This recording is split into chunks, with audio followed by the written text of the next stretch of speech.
YouTube. Everyone is wrong about their perspective on the iPhone. This is why it gets, misinterpreted and misconstrued. First of all, these are smartphones, let's be clear, but the number one means of a phone is communication. And that's one of the things that the iPhone does so well, which is why it's number one popular in the States. And I don't know if you guys caught the news, but just recently, Apple surpassed Samsung for the first time. I forgot which quarter that was, but that was last year towards the end. So it just goes to show that the iPhone's place in the market 6 months later, the iPhone 15 and 15 Pro is having a stellar performance. And I think a lot of that is just due to sheer communication. The whole purpose of these devices is communication. And the reason why everyone is wrong is because when most people evaluate or discuss the iPhone, they're always saying it's boring. It doesn't have all of these extra features, right? The super smart side, the ultra technical side that you see a lot of people who indulge in the Android platform, which I totally understand and respect it. This has a place, and that's the reason why this goes head to head with this every single year.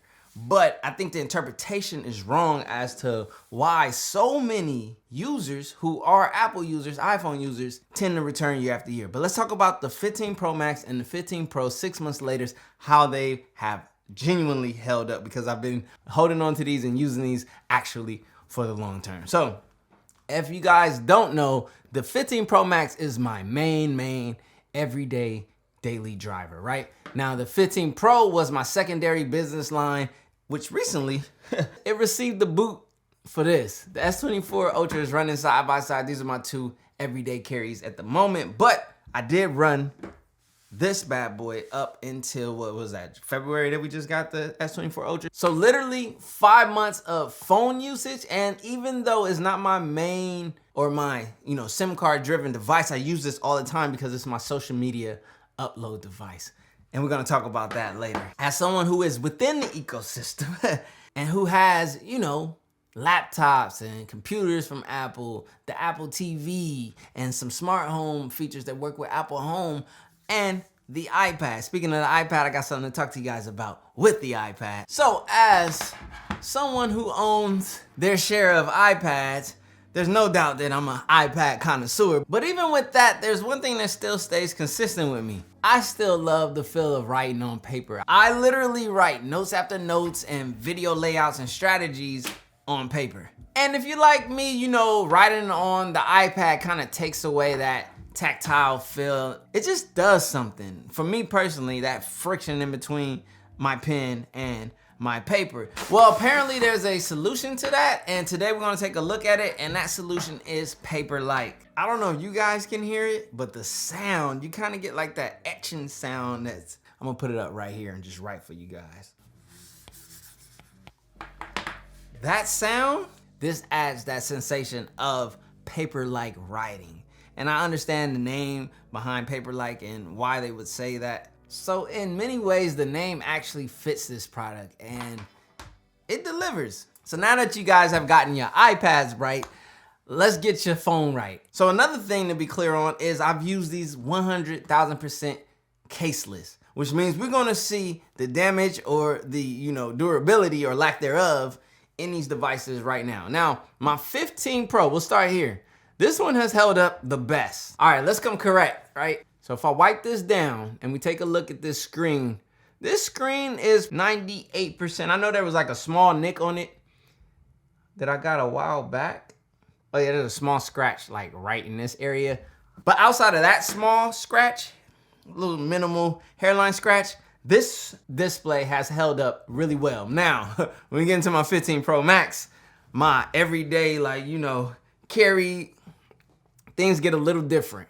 I actually caught a mean scratch on the lower portion. Can I see it? Let's see if we can get I don't know if we get the camera to catch it. I'm gonna have to get out my macro lens and get the shot of this. And it's a nice size. Let me see, actually I'll measure it out with my fingers. Probably about this length of a scratch. Now, does it affect my everyday use? No.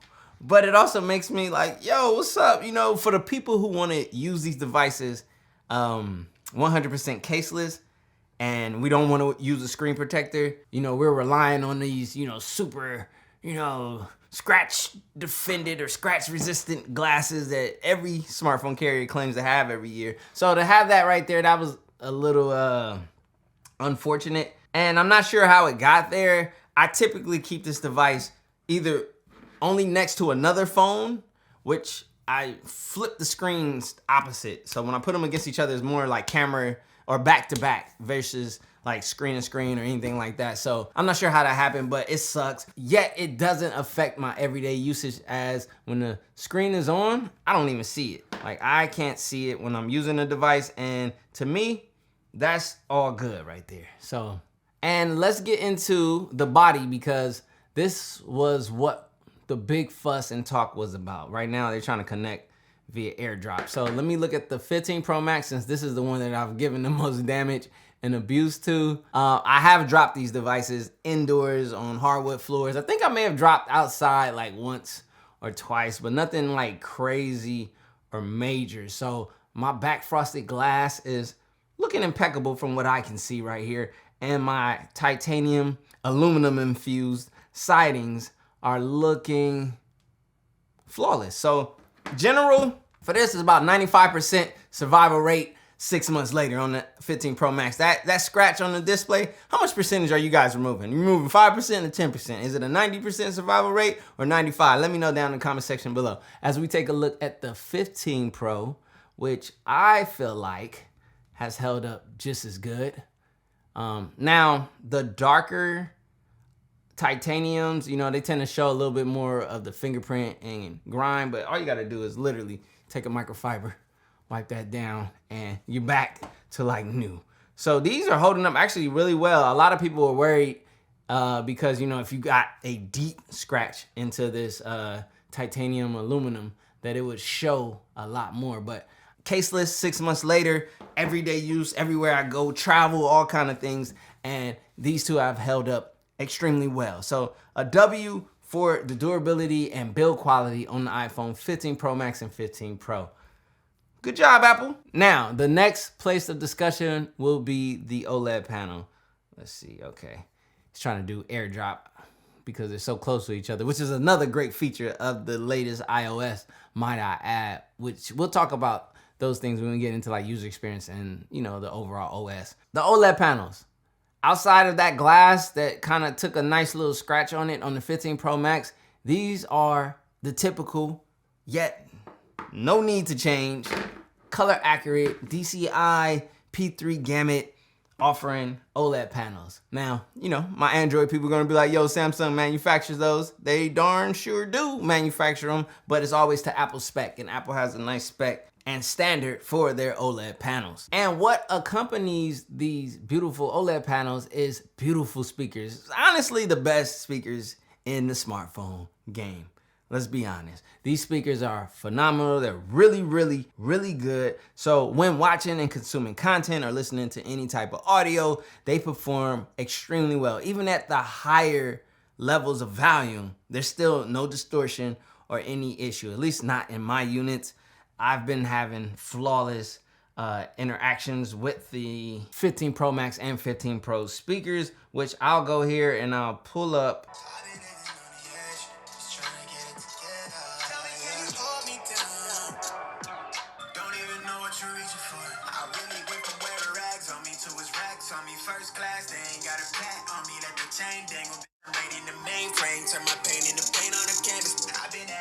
So now what I'll do is on the 15 Pro, the same song around the same area, and you guys can see how well this stands up to its bigger brother, the Pro Max. Now, I do use Apple Music and I love lossless audio. That's another thing to add into what possibly could be added into the quality and the experience. You don't always have to use lossless, but as you guys can see, I do.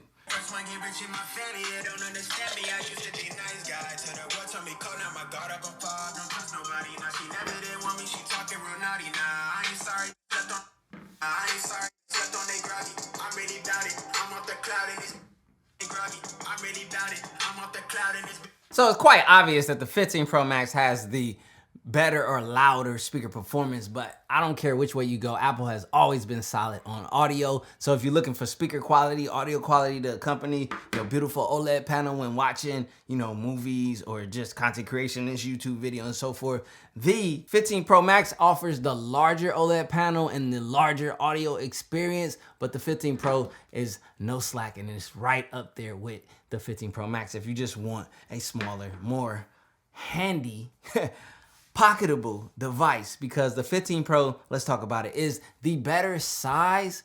It just comes at some trade-offs for that size. So you're gonna give up some battery life, you give up some screen real estate and things like that. But honestly, if this is the size that you prefer for a daily and you just have, large phone fatigue, which is a real thing, then going with the 15 Pro is definitely a go. Just know about the trade-offs. Yeah. And since I mentioned it, let's talk about it real quick. Battery life. That's another thing that these devices do so well, which adds to the point that I've spoken about. Communication. The fact that you can depend on the battery life, especially in the 15 Pro Max, to last as long as you need it. And you can be careless somewhat with your charging. It depends on how heavy of a user you are. But that confidence you get in the 15 Pro Max and that battery and being able to know that you can take your device, go out, and still have access to communication is a huge point. And the 15 Pro, that's one of those trade-offs, the battery life. The battery is not as fulfilling as it is on the 15 Pro Max. So that's one of those things where it's like, you know the trade-off up front, and if you're okay with it, then it's just fine. I find the 15 Pro to be one of the best size, or the ideal size smartphone. It's just battery. Yeah. I don't know if I could give up the battery life that I get out of the 15 Pro Max, which is top tier. This is industry leading. The S24 Ultra is right there with it, but the 15 Pro Max just etches it out by, I don't know, it was like a minute and some change, so it's really negligible, but this is the smartphone leader in battery as of right now. And before I go, let's do a battery health check, because these things have been used consistently throughout their lifespan of these 6 months. And as you guys can see, my 15 Pro Max still has 100% battery. Now I do have charging optimization set to optimize, because why would I want to degrade my battery any further when I can allow for that charging to, slow down and, reduce damage to that lithium ion battery, which we know how it goes over time. Once you lose battery life and percentage, there's no getting it back. Okay, all right, we still are at 100% on the 15 Pro, and I charge these both a mix of wired and MagSafe. I'm gonna say about 70 to 30, 70% wired and 30% to MagSafe. Actually, my MagSafe usage is starting to increase now, because my desk that's over there where I sit at most only has MagSafe charging. So I'm gonna say it's probably like a 60-40 split right now. But from the beginning to up to before I started increasing my MagSafe usage, 70% wired, 30% MagSafe charging, and I have 100% battery life 6 months later. And that adds to the value, the resale value, and just the overall value of the 15 Pro Max and 15 Pro. And that's some of those things what I'm talking about when you're trying to build the ideal communication device. Another discussion, we could talk about performance 6 months later. It feels the same way it did day one. Now, I know in the beginning there was a few iOS bugs that caused, a little controversy and high emotions in the tech space, but those were corrected with the software updates. Me personally, I get every single update as soon as it's available on both of these devices, and I haven't seen any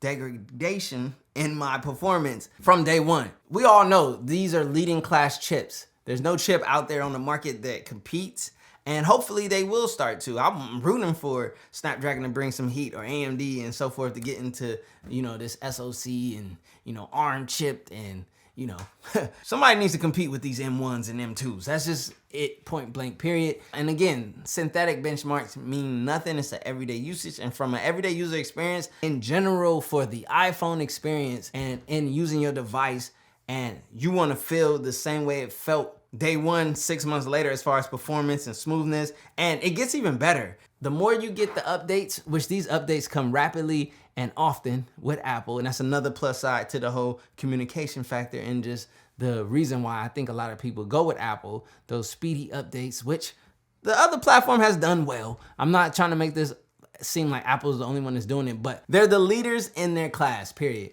So this thing has been optimized and tuned to my everyday needs, and it's running so well from a performance standpoint. I extended that performance standpoint more than it needed to. All I had to do was say, yo, it's an iPhone. It has the, M chips and, undefeated. But, that would get under people's skin. All right, let's talk about them. What a lot of people love, those iPhone cameras. They're not perfect, but I think they're the most well-rounded, and that's the reason why people hold these as the best, especially now that we have Apple ProRes Log.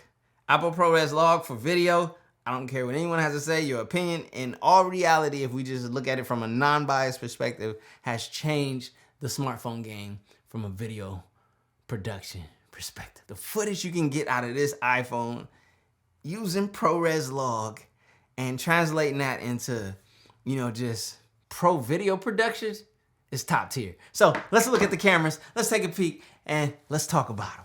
All right, so what you are seeing right now is the front-facing camera of the Apple iPhone 15 Pro Max. I'm using this DJI Mic 2 to get crispy audio to go along with this crispy footage.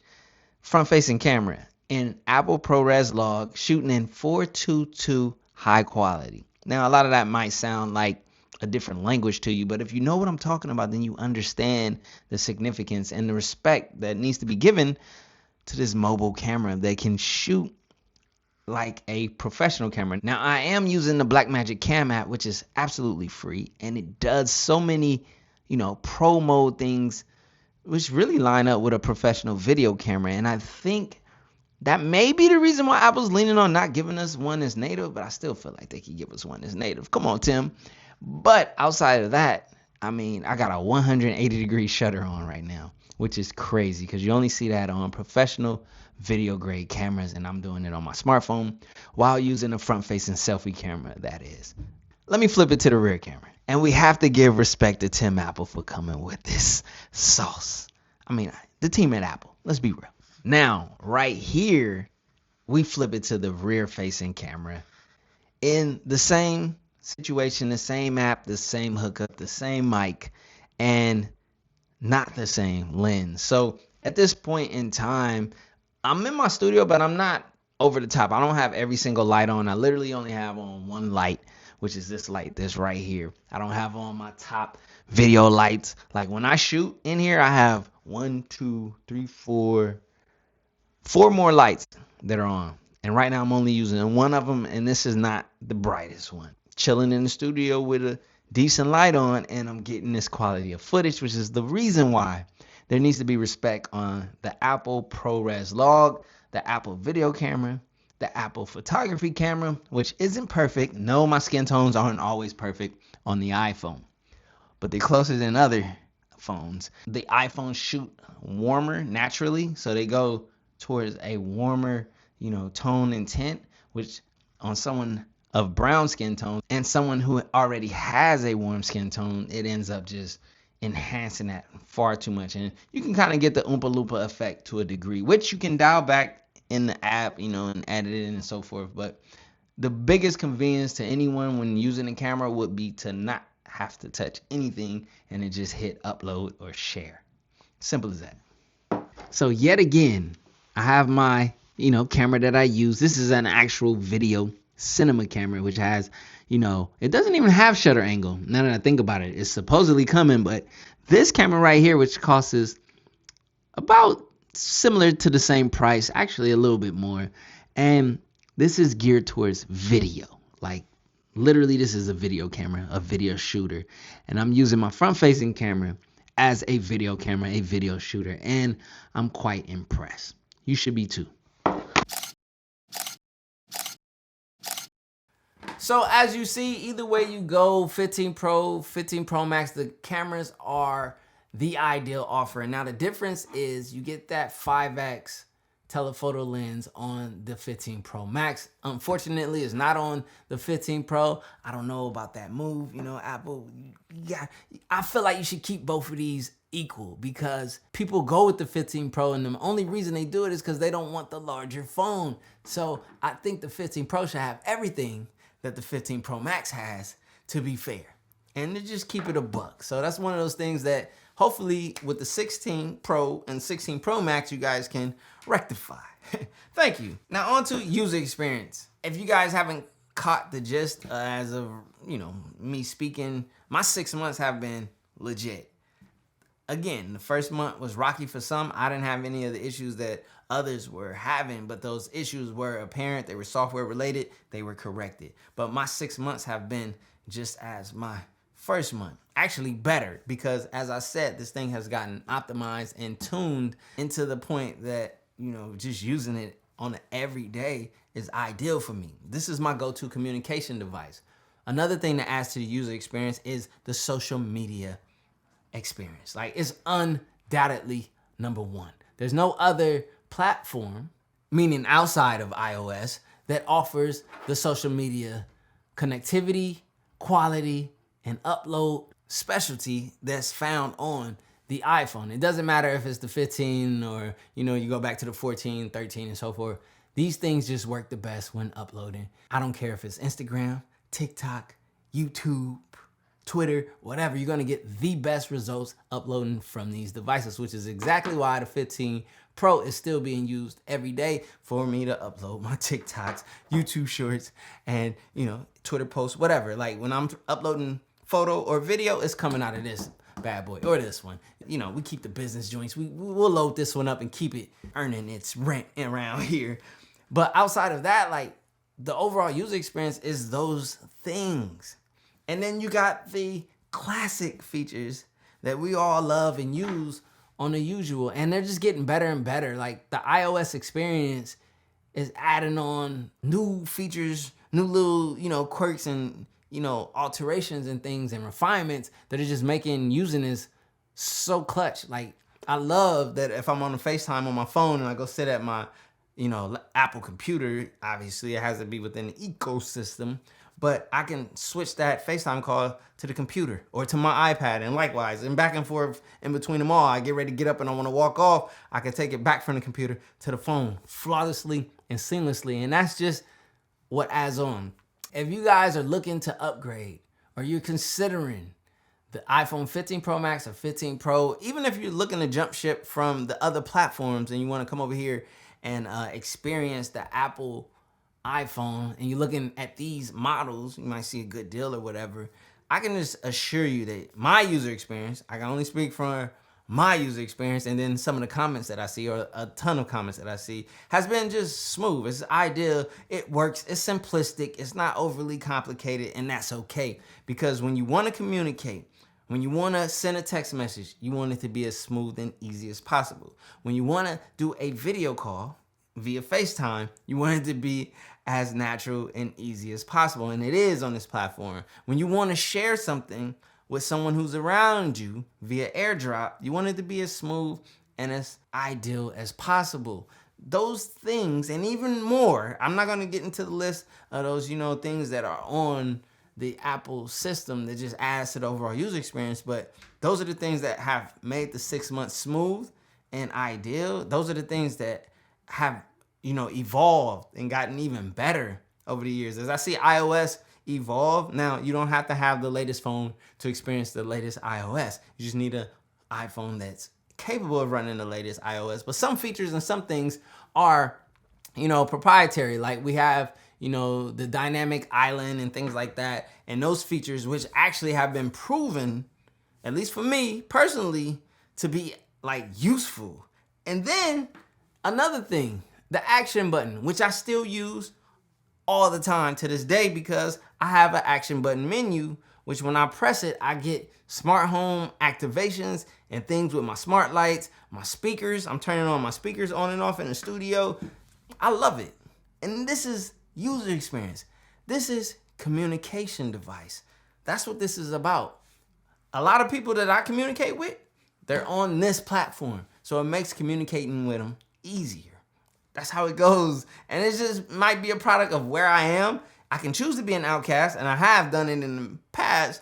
But, when it comes to family, when it comes to, the settings that you can do, all of the screen time, even parental controls for people who have kids, and, the sharing, the location sharing, everything is just the experience. And this is what makes the iPhone. Everyone's always like, you can do this on said platform. Yes, you maybe can, and maybe you can do even more.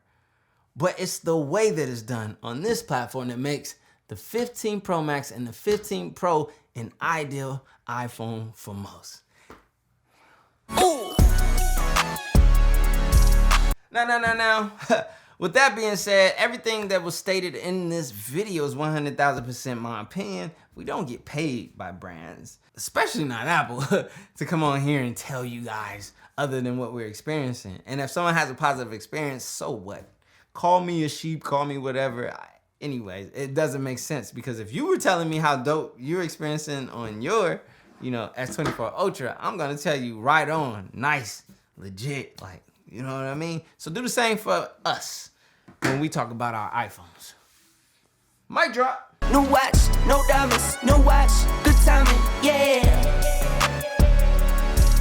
New watch, no diamonds, no watch, good timing, yeah. Need no middleman, I'm the man to man, send it in. I like what I like, me, I know my rights, is sipping in. I like having fun, I do what I want, it's what it is. For my son and son, for my daughters, yeah, it's for my twin. I work through the night.